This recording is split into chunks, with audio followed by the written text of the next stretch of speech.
بریتیە لە گفتوگۆکردنی پرۆژە یاسایی ئیداری پارێزگای هەڵەبجە لە هەرێمی کوردستان عێراق 4 ساڵ بەسەر کۆبوونەوەیە تێپەڕ دەبێت کە خولی چوارەمی پەرلەمانی کوردستان لە شاری هەڵەبجە ئەنجامیدا. ئەگەرچی کۆبوونەوەکە خۆزگە و خەونی هەڵەبجەیەکان بوو، بەڵام تا ئێستا لە دوای 4 ساڵ یاسا و پرۆژە و ڕاستپاردەکانی جێبەجێ نەکراون.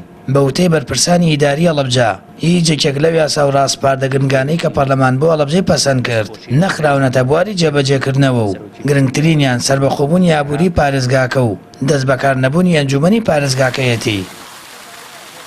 ڕاستیە دیار و ئاشکرای هەڵەبجە هیچ خزمەتگوزاریی بۆ نەکراوە لە چاو ئەگەر مقارنێکی بە پارێزگاکانی تر بەداخەوە هیوادارین لە داهاتوانی پرۆژی بۆ بکرێت، بەڵام ڕاستیە پرۆژێکی وی بۆ نەکراوە کە ئەڵێیت پارێزگای هەڵەبجە خەڵکی لەوانەیە چاوەڕێی زۆرکن ئەگەر بیانوێ سەردانی بکەن، بەڵام بەداخەوە هیچ پرۆژەیەک نابینیت. لەوانەیە هەندێک پرۆژە کرابێت، بەڵام ئەوە نییە.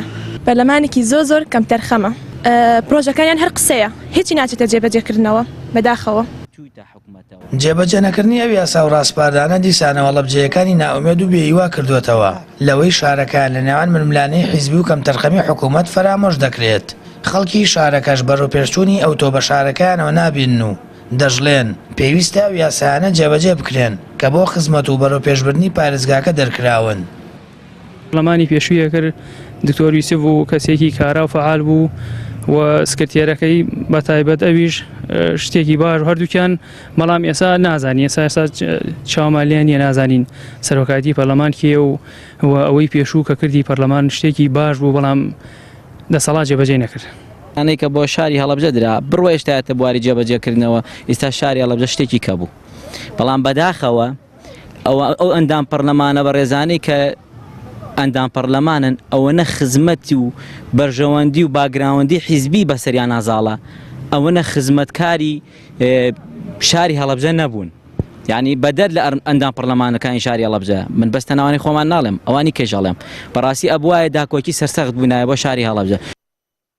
هاوڵاتیانی هەڵەبجە پێیان وایە فرەحیزبی لە شارەکەدا ڕێگرە لە بەرەوپێشچوونی شارەکەیان و هاوکات حکوومەت ئیرادەی نییە لە جێبەجێکردنەوەی یاسایانی بۆ خزمەتی شارەکە دەرکراون.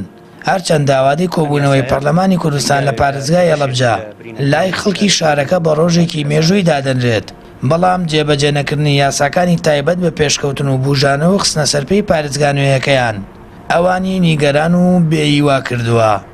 سامان فتاح، کەناڵی ئاسمانی پەیام، هەڵەبجە.